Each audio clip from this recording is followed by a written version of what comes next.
yang punya 1% itu dimunculin akhir April, ternyata akhir Maret udah muncul. Jadi kaget gue tiba-tiba, anjir nama gue kok muncul tiba-tiba gitu loh. Kerja lebih cepat berarti Gue pemerintah. emang tadinya mau stay hidden gitu loh. Kenapa emang ya? Kenapa harus stay hidden? Karena menurut pengalaman gue yang selama ini, yang gue udah untung multi-bagger ya, rata-rata tuh saham-saham yang right issue, yang rasionya gede, harganya kecil, lalu nilainya triliunan. Dia kan right issue-nya triliunan tuh 1,8T kalau nggak salah. Rasionya juga gede, itu bisa 3 atau 3-5 lah, gue lupa ya. Lalu yang terakhir, harganya juga di 100-an perak. Jadi dia masuk inline. Jujur CDI itu cut loss terbesar gue sepanjang hidup bro. Cut loss CDI gue 25M ruginya. Awalnya tesisnya apa, lalu kenapa lu cut loss akhirnya? Jadi tesisnya tadinya gue pikir itu cara melihat market ke depan, apa masih cacing-cacing naga-naga kok? Nah, gue sekarang udah nggak bisa cacing-cacing naga-naga bro, karena uangnya udah gede. Kalau dulu uangnya kecil, gue pasti cacing-cacing naga-naga. Sekarang rubahnya udah kapan kira-kira? Di titik apa tuh? Di titik dimana lu udah nggak bisa masuk all in lagi, itu udah nggak bisa cacing naga gitu loh. Udah nggak bisa bro. Sekarang misalnya saham-saham yang di backdoor itu kan rata di bawah 1T. Gue bisa beli majority bro gitu. Kayak kemarin yang gue beli beberapa emiten kan nama gue langsung muncul. Gitu. Karena menurut gue kecil banget ya, sekali beli namanya bisa langsung muncul gitu. Lu kaget gak sih waktu muncul 1%? Kaget jujur bro, kaget. Tapi Jadi lu kan tahu, lu bisa hitung, oh duit gue sekian, gue berarti di atas 1%. kan waktu itu kan yang muncul tuh harusnya di atas 5% awalnya. Terus udah gitu dia bilang akan dibuka nanti akhir April. Jadi makanya gue masih ya udahlah biarin aja, masih ada 3% di sini, 2% di sana, gue diemin aja gitu loh. Gue nggak nyangka tiba-tiba dia ngomongnya akan yang punya 1% itu dimunculin akhir April, ternyata akhir Maret udah muncul. Jadi kaget gue tiba-tiba, anjir nama gue kok muncul tiba-tiba gitu loh. Kerja lebih cepat berarti Gue emang pemerintah. tadinya mau stay hidden gitu loh. Kenapa emang ya? Kenapa harus stay hidden? Karena lu jadi banyak masalah bro. Karena pengalaman gue ya ada satu yang CBRE itu kan pengalaman gue. Dulu gue belum pernah punya saham yang namanya muncul di publik. Makanya gue pengen di CBRE nama gue muncul di publik. Beli 5% nama gue muncul publik. Cuman setelah gue muncul di publik, ini jadi pro dan kontra bro. Kalau naik dikatain pom-pom, kalau diturun gue difitnah gue jualan. Jadi dari CBR ini gue jadi merasa kayak benefitnya nggak sebanyak negatifnya gitu loh. Jadi gue difitnah terus dihujat.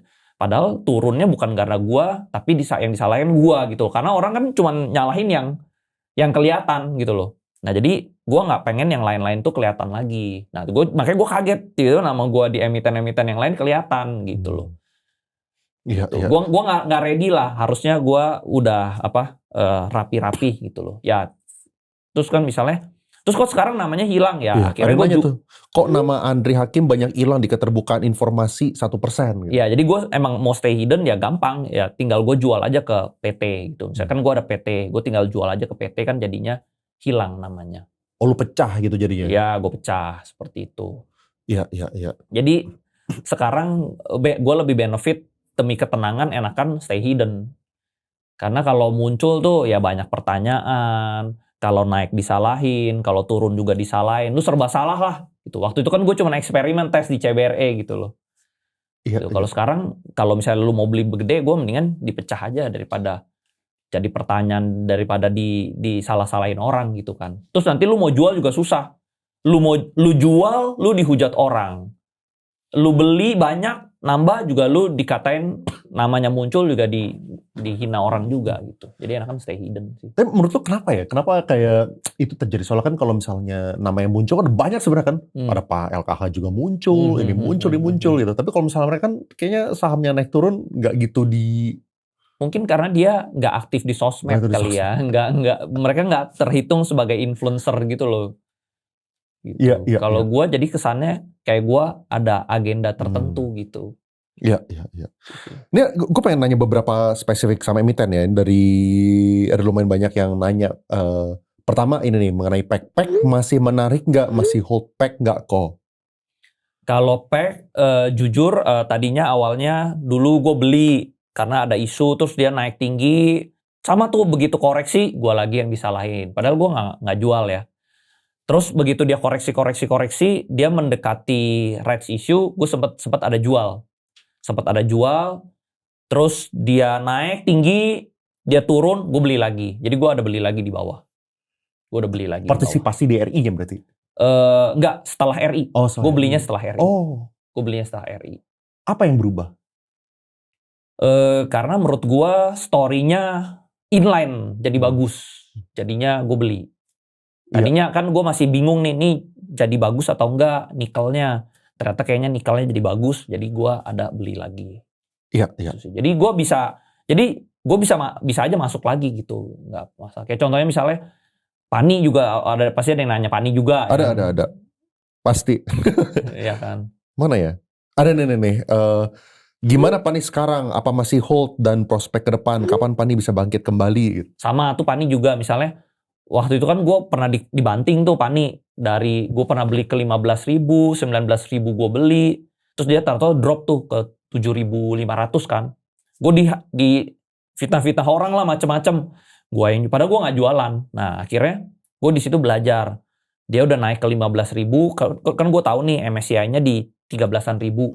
Jadinya di 15.000 gue waktu itu jual habis.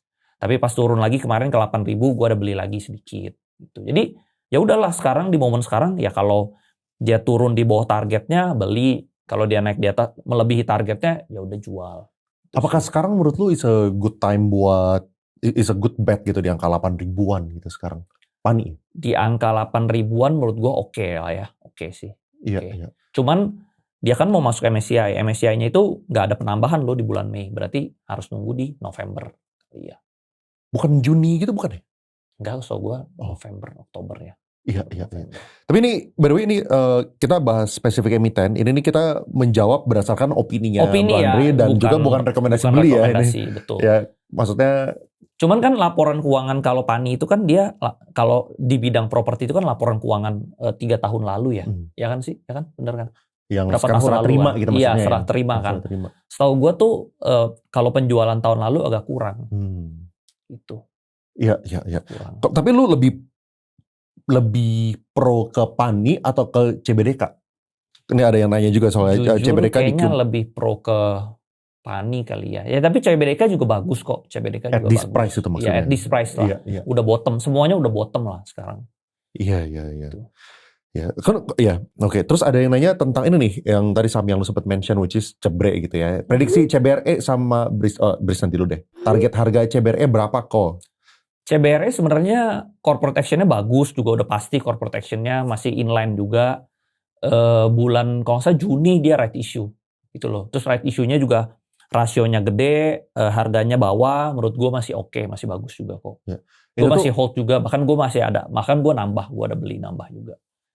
Gitu kalau misalnya itu tuh berarti itu udah ini loh sih, udah ada infonya, mereka tuh right issue-nya di harga berapa segala macam atau belum? Setahu gue kemarin udah ada keterbukaan informasi kayak di ratusan perak gitu loh.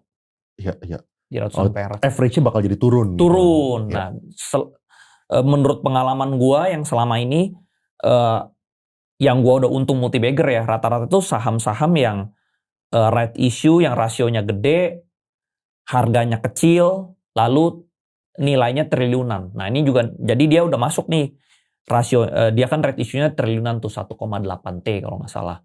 Rasionya juga gede, sekitar 1:1 itu yang ini ya, yang lama ya, yang barunya itu bisa 3 atau 3-5 lah, gue lupa. Lalu yang terakhir harganya juga di 100-an perak. Jadi dia masuk inline, jadi oke. Jadi kalau kita tebus, kita balik lagi nih harganya, reset lagi ke bawah. Gitu. Lalu gue lihat, gue kemarin tuh udah sampai survei juga, terbang ke Singapura, lihat kapalnya juga, kapalnya ternyata beneran ada. Lalu ternyata kapalnya juga benar-benar kerja di tempat migas juga. Migasnya Petronas nih mana? Petronas. Gitu. Jadi harusnya oke. Iya. Gitu. Prospek sini kok Andri. By the way, ini ada banyak saham kan. Kalau misal ada saham yang emang lu nggak ngikutin, just feel free to say lu nggak ngikutin aja. Iya, nggak apa-apa. iya, oke. Iya. Sini ya gue ada beli juga karena menarik kan, karena ada Pak PP di dalam sana, ada Pak Happy di sana. Lalu bidangnya batu bara, ya menarik lah. Terus market cap-nya masih kecil, masih di bawah 10T. Itu Menarik, yang lu ada beli. tradingin atau lu Itu buy gue and hold? invest, gue invest. Jadi kayak CBRE itu saham invest. Sini, jadi saham-saham yang ada corporate action ini saham invest. Sini saham invest. Kalau buat gua ya, tapi setiap orang beda-beda, Iya. Ini kan cuman preference ya. Mandiri gue invest. Iya. Gitu loh. Ya, sekali lagi ini apa namanya, bukan saran untuk lu ajakan buat beli, ini kita pengen belajar ya, pengen tahu kalau misalnya Andi tuh invest caranya kayak gimana, kenapa dia invest tertentu, ya kan, lu harus make sure lu research sendiri juga lah, ya kan. Ya. Kayak contohnya misalnya kayak PEC tadi itu juga sebenarnya saham invest cocoknya gitu loh. Cuman memang along the way gue ada tradingin gitu, tapi itu tuh sebuah perubahan yang lu lihat sesuatu makanya lu berubah gitu. Jadi awalnya niatnya lu pengen invest awalnya. Niatnya invest. Tapi gue merasa kayaknya dia bisa turun lebih dalam nih. Udah gue jual dulu. Karena dia udah mendekati harga gue. Ya kalau jadi saham setiap kali mendekati harga gue mendingan jual dulu. Dia turun gue beli lagi gitu. Lu takut gak sih kayak gitu kadang-kadang kalau misalnya dia mendekati harga lu, abis itu tiba-tiba dia malah naik ke atas? Gue ada juga contoh itu di emiten emas. Sama nih. Kayaknya udah mendekati harga gue jual. Totalnya dia malah terbang lagi lebih tinggi gitu loh. Terus gue beli lagi nih. Terus dia sempat naik, totalnya malah balik lagi deketin harga gue takut rugi kan. Gue jual, malah naik lagi lebih tinggi gitu loh. Ada juga. Jadi itu bukan ilmu yang pasti. Iya. Jadi bukan ilmu, bisa juga salah. Bisa juga jadi ketinggalan kereta tuh bisa. Ya, itu preference-nya Bro Andri lah, caranya dia supaya gitu. jangan Jadi sampai ada salah lah. Jadi memang saham invest tuh cocoknya buat invest. Kalau kita tradingin bisa juga ketinggalan kereta. Iya. Kalau Leon izin titip pertanyaan ke Ko Andri Hakim, info A1 next IPO setelah WBSA apa aja, hehe. Waduh. Jujur, gue belum tahu ya. Karena banyak berubah-berubah, banyak. Kayak contohnya tadinya di Januari kan ada yang Titan ya.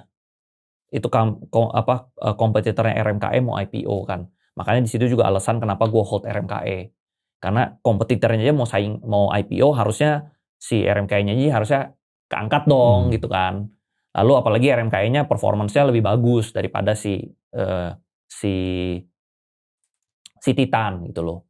Nah tapi ternyata Titannya ditunda gitu. Nah jadi gue jujur sekarang ini gue buta, nggak tahu. Gue belum ada info yang berikutnya IPO itu mana. Karena banyak yang dipindah-pindah ya. Itu delay-nya gara-gara apa sih? Apakah gara-gara mereka lihat market condition-nya kurang oke, jadi mereka mundurin dulu, atau gara-gara? Kayaknya bursanya ya. Kayaknya ya, if I'm not wrong ya. Iya. Pandangannya karena tadinya Januari itu banyak jadwal IPO-nya. Mundur semua bro. Gitu. Iya. Pandangannya kok buat WBSA. Tadi kita udah sempet bahas sedikit tentang WBSA ya, tapi apakah menurut lo, kayak ini kan udah berjilid kan? Iya. Udah berapa kali ya? Udah 7% pokoknya lah. Gitu udah 8 kalian lah. 8 kalian gitu. Nah, stopnya tuh kapan gitu? Stopnya itu kalau misalnya bidnya itu menipis. Selama dia bidnya besar, gue tahan terus. Atau kan kalau teman-teman kan juga bisa pasang trailing stop. Tapi biasanya dulu pengalaman gue di RLCO, yang pasang trailing stop semua kejemput tuh. Karena sempat dia koreksi, udah gitu dia balik lagi. Gitu. Jadi kalau misalnya ada market makernya dia bikin koreksi, kejemput, bisa juga ketinggalan. Bisa juga. Tapi ya kalau misalnya mau pengaman, udah untung banyak juga toh, ya lu mau pakai trailing stop juga silakan. Apa lu pakai? Enggak. Nggak suka bro pakai pengaman. Hajar aja gitu. Tapi lu kan kemarin kan sempat turun tuh dia punya bid kan, sempat tiba-tiba tipis down gitu. Tipis. Mungkin kayaknya orang kaget ya. Loh harusnya bukannya suspend kok dia buka. Gitu jadi bisa tipis. Nah tapi jam 10-nya udah mulai tebel. Tapi setipis-tipisnya itu gue hitung waktu itu masih ada 50 miliar lebih. Ya barang kayak begini 50 miliar udah termasuk gede lah. Karena kan ini barang murah ya, market cap kecil gitu loh. Iya, iya. Tapi keuntungannya perusahaan ya kayak ngebawa itu naik ke atas atau misal gini, contoh ya, contoh. Contoh IPO 300 M gitu. Coba gue cek ya sekarang market cap-nya berapa ya sekarang ya? Market cap WBSA itu market cap 11,5 T. Nah, 11,5 T. 11,5 T. Mereka jual kemarin berapa persen? 20% misalnya gitu kan. Sekarang kalau mereka jual 2 T gitu kan. Nah, kan kemarin mereka funding 300 M ya kan. Sekarang kalau misalnya mereka mau jahat gitu ya. Ya mereka itu aja kayak ngebelin beatnya, bikin orang FOMO, masih jauh nih ya kan orang pada ikutan. Jeder, ya udah nggak usah 20% deh, 10% deh gitu misalnya. Udah dapat 1 T gitu kan. Jauh lebih besar daripada kemarin 300 M plus yang ini mungkin ke pribadi pula atau whatever lah gitu kan. Betul. Nah, pertanyaannya kenapa emitennya tidak melakukan itu atau ada possibility nggak sih emiten melakukan itu gitu? Sebenarnya benefitnya banyak. Ini balik ke kepentingan dia ya. Kepentingan dia apa? Contoh misalnya kepentingan pertama, sebenarnya di saham itu kepentingannya banyak. Contoh misalnya lu bisa juga misalnya kalau lu mau repo. Kan lu kalau misalnya di 1 T yang lu repo kecil. Kalau di 11 T kan yang lu bisa repo, lu ambil 10% aja udah 1 T repoannya. Jadi dari dia nggak harus jual ke masyarakat tuh, jual dari repoan sebenarnya udah untung sih. Itu nomor 1 dari repo. Nomor 2 misalnya kalau lu misalnya tadi kalau misalnya lu di market cap kecil lu jual kan lu harus jualnya misalnya 20%. Tapi kalau misalnya di market cap gede kan lu dapat nilai yang sama, misalnya lu tetap mau nyari 300 M doang nih. 300 M di market cap 11 T kan lu artinya cuma buang mungkin berapa persen doang. Lu kehilangannya sedikit banget. Atau misalnya lu tahu nih nanti ke depannya bakal jadi lebih bagus. Ya mending kan lu jualnya kecil aja dikit gitu. Jadi sebenarnya banyak benefitnya sih gitu. Tapi kalau misalnya kayak saham ya, misalnya kayak RLCO gitu ya. Atau misalnya juga bisa MSCI. Juga sama nih. Lu kan kalau misalnya lu di atas 5T kan lu bisa masuk MSCI misalnya yang small cap atau apa gitu kan. Iya. Jadi banyak sih kepentingannya. Atau misalnya lu mau cari investor lain deh, lu mau private placement. Ya lu private placement di market cap besar kan lebih menarik daripada lu private placement di perusahaan gue cuma 1 T nilai, sama perusahaan gue 10 T loh. Kan lu private placementnya, oke lah gue misalnya let's say private placement ke Leon nih. Leon harga sekarang sahamnya udah 1.300 misalnya. Gue jual lu diskon deh 750. Masih untung bro. Masih untung. Lu misalnya mau beli 100 miliar. Gue kasih lu secara on paper lu untungnya double. Dia juga dapat cashnya lebih besar. Jadi benefitnya pasti banyak kalau saham ini naik. Nah, kebanyakan owner tuh nggak paham masalah ini gitu loh. Ya, kalau misalnya mikirnya cuman short term, dump ke retail. Dump retail. Itu kalau dia cuma ngerti satu. Tapi kalau misalnya dia, ini namanya financial engineering gitu loh. Kalau dia financial engineeringnya otaknya jalan, dia bisa cari uang di macam-macam gitu loh. Ya, bisa jadi ngedump ke retail tuh jadi merugikan dia justru. Iya, dump retail tuh paling cuma sedikit aja cukup. Sisanya gue bisa cari untung dari pinjaman ke bank, dari private placement ke investor, dari cari investor lain, dari macam-macam lah, dari repo dan macam-macam lah, bisa dapat benefit yang lain-lain lebih banyak. Berarti yang kita butuh cari adalah emiten yang ngerti itu. Iya, sama juga misalnya sekarang gue ada saham nih under value. Gue banyak saham-saham yang under value yang PE-nya murah, BV-nya murah. Tapi gue lihat ownernya tuh gak ngerti saham bro, gue gak mau beli. Karena lu kalau bisnis as usual, saham lu gak bakal naik-naik. Kan gue invest di saham lu, bukan di perusahaan lu.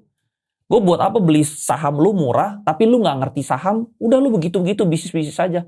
Ya udah sahamnya tidur-tidur aja gitu loh. Jadi sebenarnya kalau ditanya market making juga penting, karena ini yang bisa drive harga naik.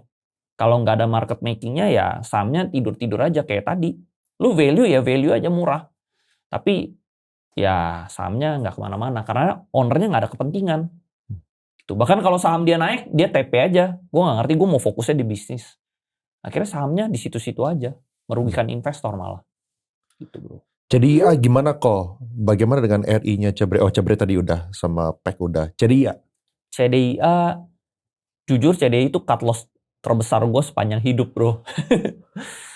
Cut loss CDIA gue 25M ruginya, minusnya 25M. Ya, awalnya tesisnya apa? Lalu kenapa lu cut loss akhirnya? Jadi tesisnya tadinya gue pikir itu PTRO itu mau masuk MSCI di misalnya Februari atau Maret. Februari waktu itu. Lalu setelah PTRO masuk MSCI, selanjutnya CDIA. Makanya gue beli CDIA. Gue udah duluan lah, daripada nanti CDIA udah keburu rame, ya gue mendingan orang masih di PTRO, gue udah mulai nyicil CDIA gitu. Tapi sayangnya gue belinya terlalu gede. Tuh gue belinya puluhan miliar. Lalu PTRO-nya gagal masuk MSCI. Karena ada MSCI mau rombak. Ya akhirnya PTRO-nya bisa mundur ke akhir tahun. Ya berarti CDI-nya bisa tahun depan. Dari situ gue merasa jauh nih, dan gue belinya di harga premium. Di situ akhirnya gue cut loss. Soal agendanya masih lama. Agendanya masih lama. Jadi gue cut loss, ruginya 25M. Ya lu tahu sendiri, akhirnya gue masuknya gede banget gitu loh. Karena gue masuknya udah segede gitu, turun pun gue averaging down juga, gue mau beli berapa banyak lagi gitu loh.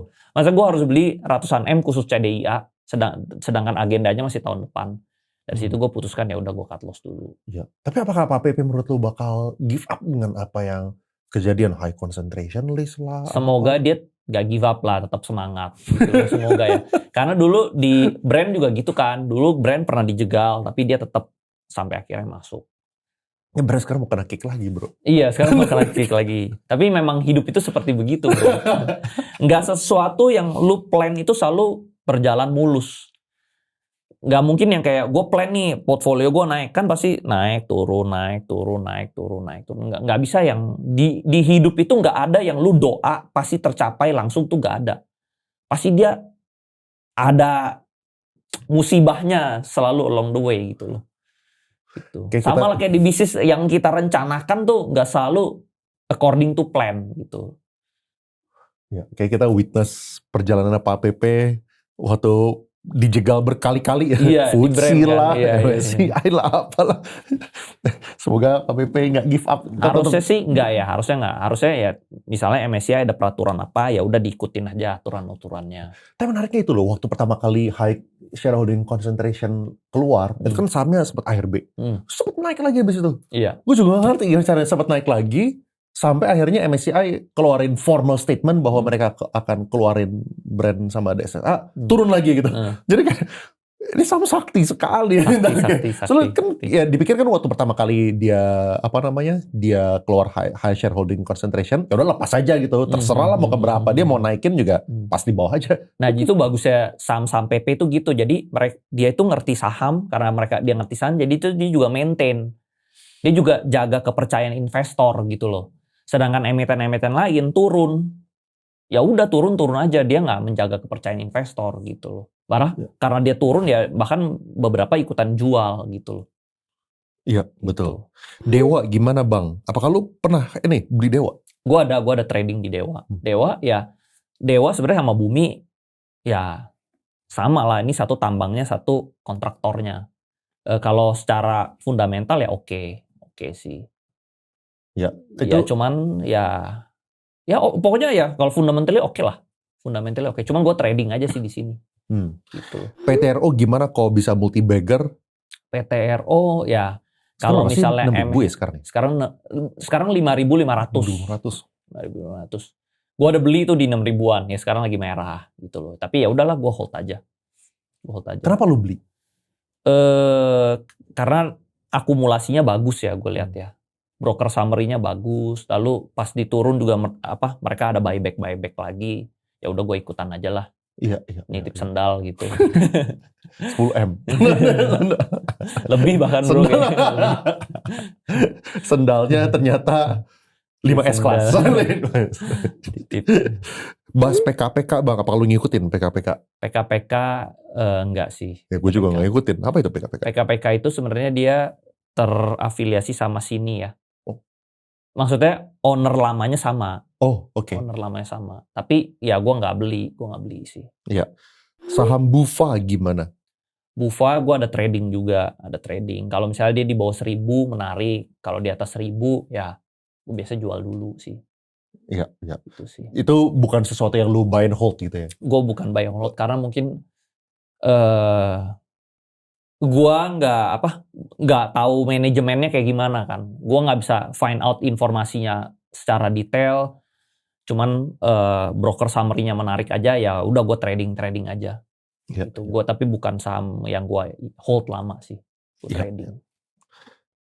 Kalau misalnya, ini ada orang nanya ya, outlook ke depan MSCI, apa yang menarik? Nah, dengan kejadian yang kemarin dan juga kita lagi di freeze segala macam, bahwa Mei ini kita the next one kita di freeze lagi, apa itu sesuatu hal yang bagus as expected atau jadi jelek banget gitu menurut lu?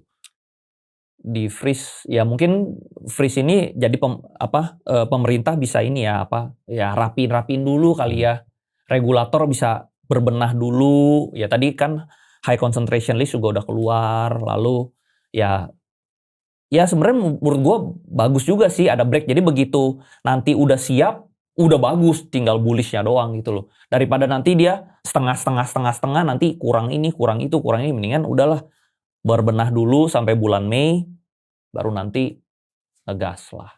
Iya, iya.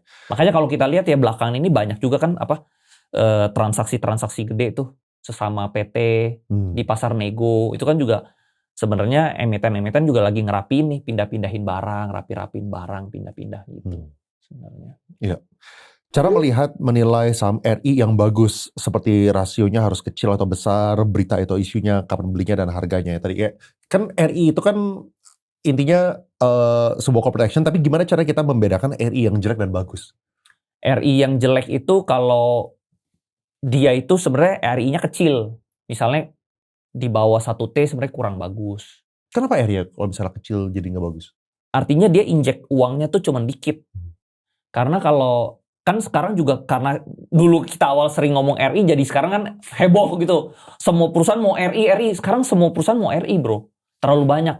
Nah, tapi kita bisa lihat RI yang beneran sama RI yang bohong-bohongan cuman jualan ke retail. Kalau misalnya RI yang bohong-bohongan ya dia cuman berapa ratus miliar doang. Gitu loh, kecil. Dia cuman ya buat sahamnya naik, mungkin buat transaksi sahamnya menarik gitu loh. Tapi kalau misalnya RI yang jumbo yang di atas 1T kan lu nggak bisa main-main duit 1T, bro. Ini bener-bener aset real besar jumbo 1T gitu loh. Maksudnya berarti kalau misalnya si owner itu partisipasi, ya berarti mereka harus keluarin duit beneran Iya, gitu kan. dan dalam jumlah besar gitu loh. Sama lah kayak misalnya lu IPO. Kalau lu IPO papan utama kan lu udah lebih serius dibanding lu IPO papan akselerasi misalnya. Lu bisa main-main nih, lu bisa aja lu cuma buat goreng-goreng tipu retail, ambil uang dari saham. Nah, papan akselerasi. Kalau papan utama kan lu persiapannya, duit yang lu injek, aset yang lu injek kan nggak main-main. Nah, sama juga RI gede itu seperti itu. Kalau lu aset yang diinjek gede, uang yang ditaruh gede, kan lu nggak mungkin main-main lagi gitu. Jadi ratio yang menarik itu kalau dia yang gede juga, bukan yang kecil. Iya, iya. Itu. Ini ada pertanyaan yang bagus ini, RI jumbo itu menarik dari segi gimana kok spesifiknya kalau misalnya buat bayar hutang. Nah, Kalau ini bayar hutang nggak menarik.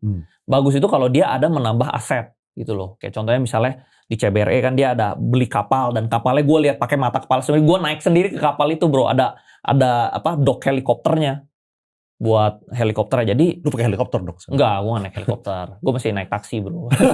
Lu nggak bilang 5%-nya siapa, lu cek gitu. Si orang Cina bilang lu 5% kecil. Gue beli semua perusahaannya gitu. Gitu. Jadi ya harus ada aset realnya lah. Nah, kalau gue lihat kan di PEC juga ada tambangnya real juga, dia triliunan juga. Dulu di Pantai Indah Kapuk juga triliunan. Dulu di Arto juga triliunan. Dulu di BBHI juga triliunan. Jadi semua saham yang selama ini gue merasakan multi bagger, untung besar, itu rata-rata right issue-nya jumbo. Lalu rata-rata semua rasionya besar, semua rata-rata harga barunya harga kecil. Nah, jadi gue cuman kayak, gue kayak dapet deja vu aja nih kayaknya. Oh, ini kayak right issue-nya udah ada feeling nih, right issue kayak begini bagus. Oke. Pertama Gitu. gede. Terus apalagi kriterianya supaya RI itu bagus? Rasionya kecil, jadi investor diuntungkan. Nah, kebanyakan tuh maksudnya rasio kecil tuh apa? Jadi contoh misalnya harga lamanya di 1.000.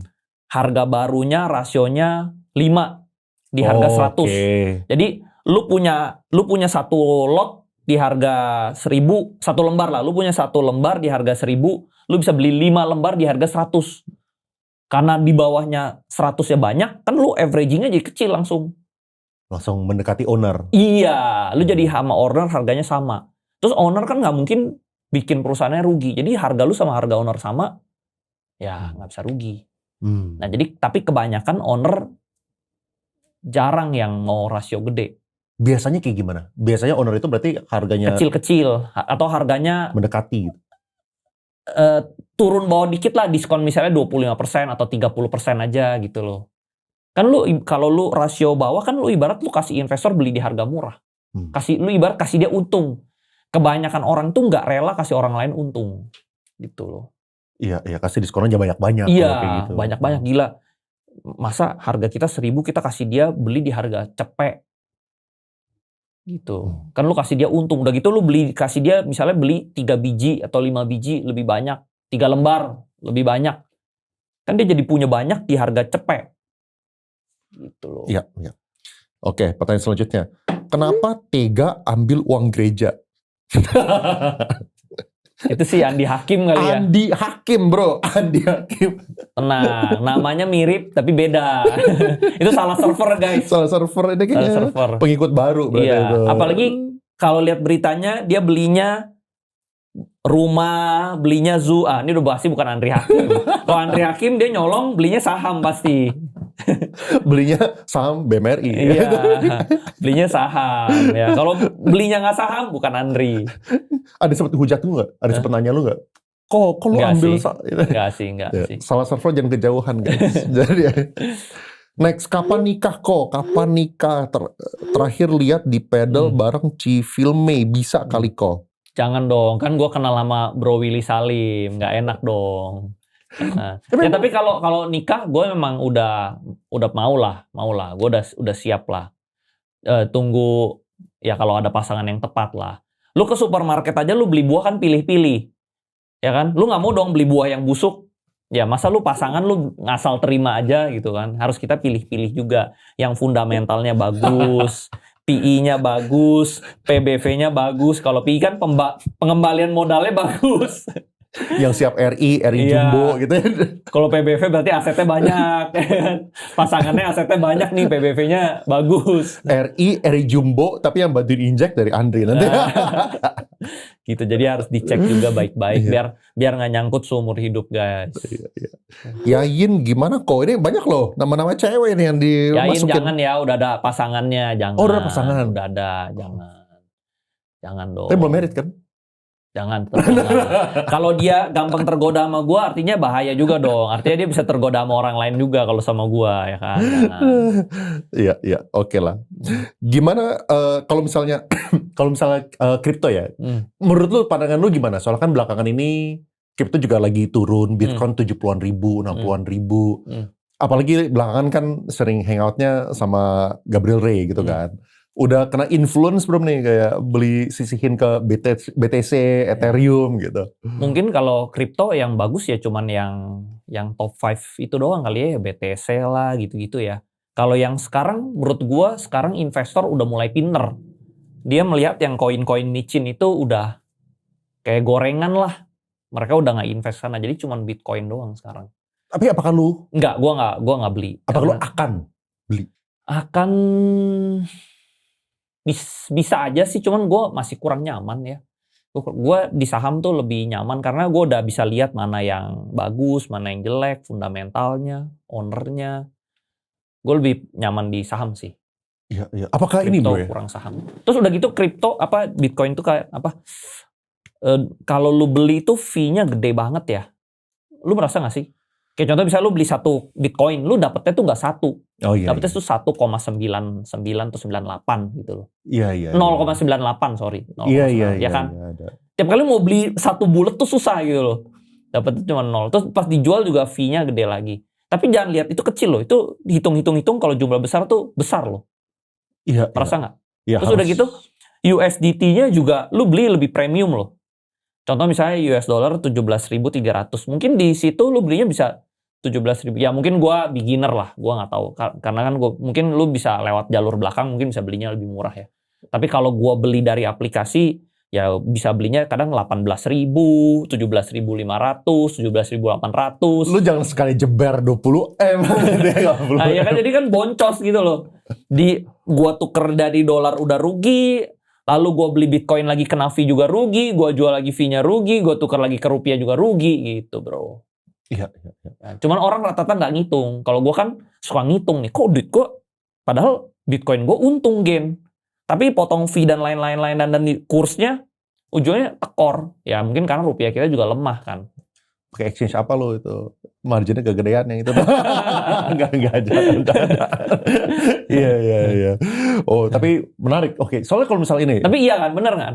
Tapi nggak ada orang yang ngomong. Orang cuma bilang Bitcoin tuh naik. Tapi dia nggak hitung rupiah. Lu belinya pakai rupiah. Ya dolarnya menguat sih. Tapi lu beli di USDT tuh udah lebih premium kena fee kan? 2 kali maksud lo? Iya, premium USDT kena fee, kena margin, lalu USDT Bitcoin kena margin lagi gitu iya maksudnya kan, kira-kira. Iya. Kalau untungnya misalnya 20% lebih, masih oke. Tapi kalau lu untungnya cuma 5%, ya lu cuma jalan di tempat. Iya. Itu artinya lu sekali pasang langsung jeber gede kali bro. Iyalah, lu main kecil-kecil males lah mainnya. Ratusan juta, males lah. Kan lu pasti mainnya gede-gedean. Gitu. Iya. Jadi ya beli ujungnya, OTC kali, beli OTC. Mungkin harus dari OTC mungkin ya, benar. Tuh, waktu itu kan gue masih retail, jadi gue belinya dari aplikasi. Masih nggak ngerti OTC kan. Sekarang tinggal kontekan GR, ayo bro, nggak mau OTC.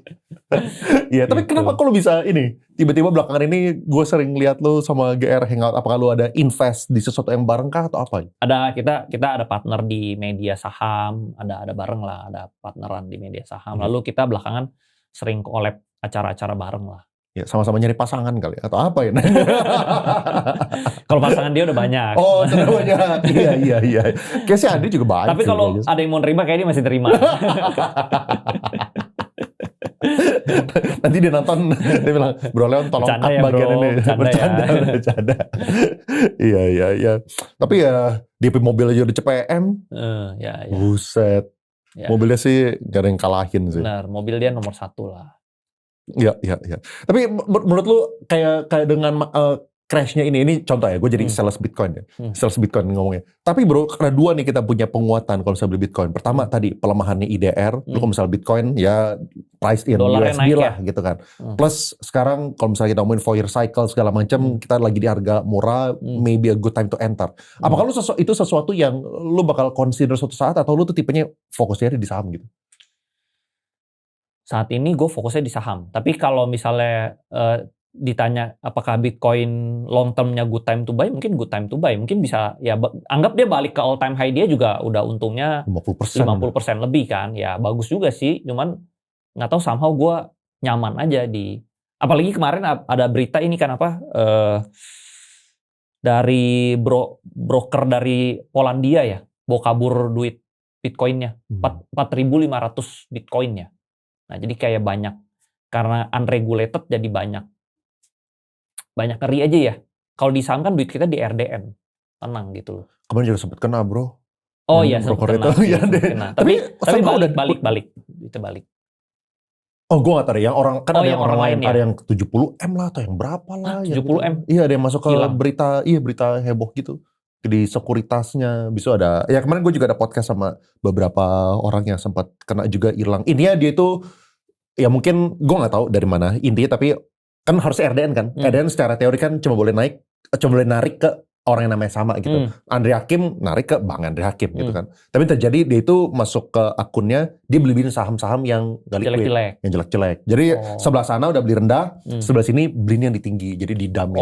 Jadi dia jadi nggak narik dari duitnya, tapi dia jual beli saham gitu. Ya, tapi hopefully itu tapi juga harusnya nggak sampai rugi 70M nggak sih? Sampai 70. 99%. Kayak sahamnya yang kayak benar-benar. Emang dia nggak ngecek portfolionya? Itu transaksinya itu 1000-an transaksi dalam hitungan jam.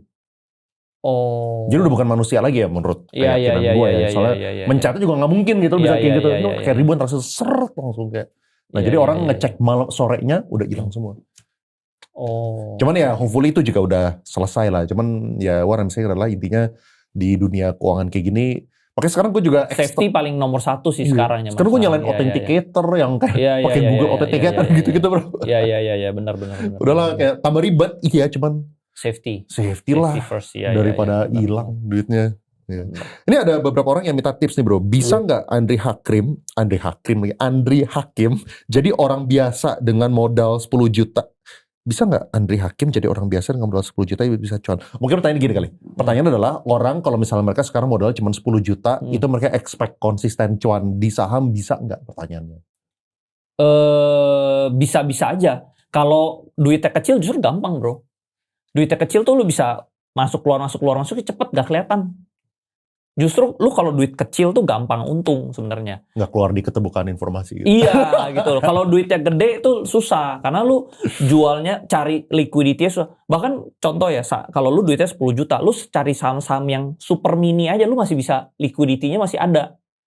Karena 10 juta lu satu tik pasti keluar di saham-saham yang kecil-kecil juga. Tapi kalau lu duitnya gede, lu harus mikirin liquidity kan.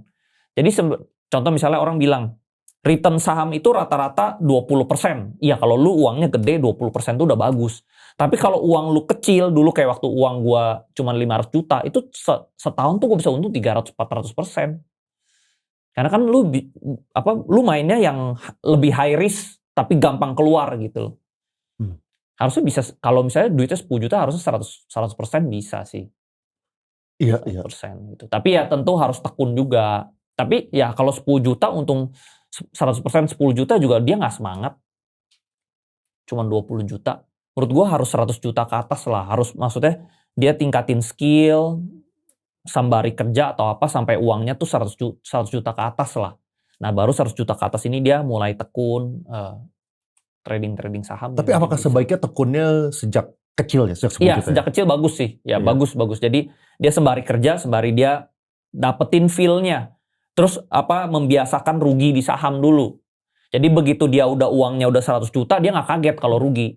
Gitu. Biasa orang kalau masuknya duitnya gede, terus dia kena kaget rugi, dia hilang mental, dia berhenti, pensiun. Gitu. Iya. Dia harus membiasakan dulu yang namanya rugi. Gitu. Karena lu mau di bidang keuangan, lu nggak mungkin lu menang terus, pasti lu udah ruginya. Iya, betul. Gitu. Nitip Ko Andri, mindset apa yang harus kita punya agar kita para retail bisa sukses di pasar saham? Mentalnya ya itu ya, perseverance kali ya, pantang menyerah ya. Ya lu harus endure terus lawan terus aja. Kadang ya mungkin kalau orang yang mentalnya bisnis tuh udah terbiasa yang namanya kadang bisnis lagi sepi, kadang bisnis lagi rame. Nah itu yang harus dilatih, Mbak. Jadi di saham itu juga sama, ada saatnya saham itu sepi, ada saatnya saham itu rame. Ya justru pas sepi dan turun ya lu beli. Pas nanti rame udah untung gitu. Jangan terbalik, pas rame FOMO ngikut, ya ujungnya jadi kalah. Gitu. Banyak yang ngikut bulan Januari, bulan Desember, nah, itu baru biasa, mulai masuk. Iya, sekarang dia pasti performanya lagi jelek gitu loh. Ya, sekarang, tekun. Kadang-kadang sekarang orang yang masuk di Desember sama Januari sekarang pensi bro. Nah iya, transaksi kan sekarang low banget, lowest banget sekarang. Ya jadi tetap tekun lah, tetap konsisten, ya sabar. Ada timingnya nanti kita nyerang, ada timingnya kita sekarang hold dulu gitu. Jangan nyerang. Iya.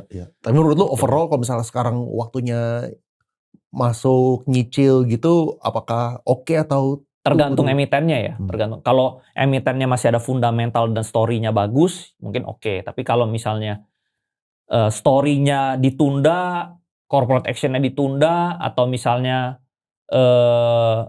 MSCI-nya ditunda, ya kita mungkin boleh juga hold atau belinya sedikit dulu gitu. Thank you so much bro. Thank you so much bro. Thank you.